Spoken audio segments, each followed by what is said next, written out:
Bismillahirrahmanirrahim.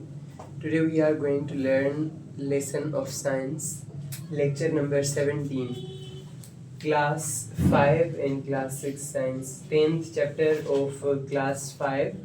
Our solar system will be continued in the PST, JEST and HST preparation.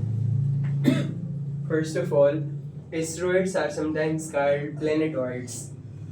कभी कभी जो asteroids होते हैं उन्हें प्लैनेटॉइड्स भी कहा जाता है क्योंकि वो प्लैनेट्स की तरह ही होते हैं। Vesta is an example of asteroid. एक एस्टेरॉइड है जिसका नाम है वेस्टा। वेस्टा एस्टेरॉइड की एक मिसाल है। Comets are bodies made of ice, dust and rock.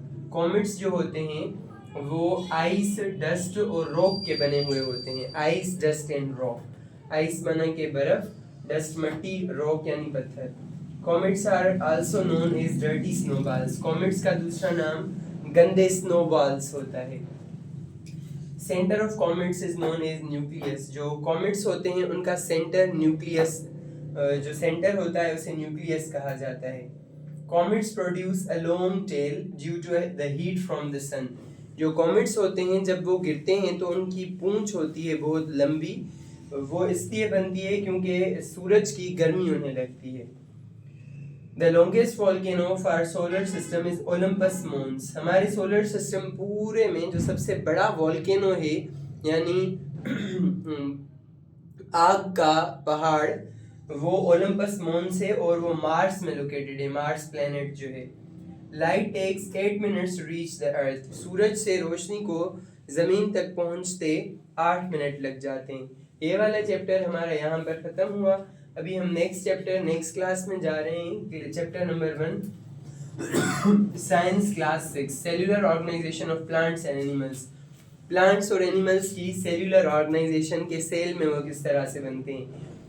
Number 1 है 321 कंटिन्यूटी में eye piece of microscope contains lens.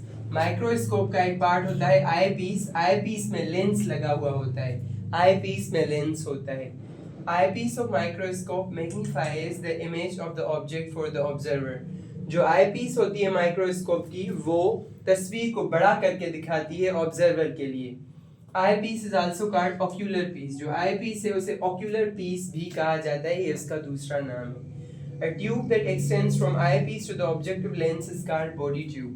एक ट्यूब जो ऑब्जेक्टिव लेंस से बॉडी ट्यूब तक जाता है उस ट्यूब को कहते हैं body tube. Body tube. Objective lens of microscope receives light from object to form a magnified image. जो ऑब्जेक्टिव लेंस होता है माइक्रोस्कोप का वो जो चीज़ ऑब्जर्व की जा रही है उससे रोशनी लेता है ताकि एक बड़ी सी तस्वीर बना सके। Arm holds the microscope. जो आर्म होती है माइक्रोस्कोप की वो उसे खड़ा करने में मदद देती है, उसका ये काम होता है। Stage supports the microscope slide. जो स्टेज होती है माइक्रोस्कोप की जिस पर कोई चीज़ रखी जाती है वो माइक्रोस्कोप की स्लाइड को सपोर्ट करती है।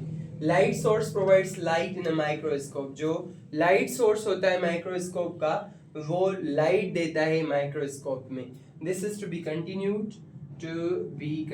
ये वाला चैप्टर आगे भी चलेगा, आगे भी है, इसके कुछ पॉइंट्स हैं जो हम अपने लेक्चर नंबर 18 में डिस्कस करने जा रहे हैं। ये चैप्टर यहाँ पर कंटिन्यू है और ये वाली क्लास और चैप्टर यहाँ ख़त्म हुआ। फिर से रिपीट कीजिए, देखिए। अल्लाह हाफिज़।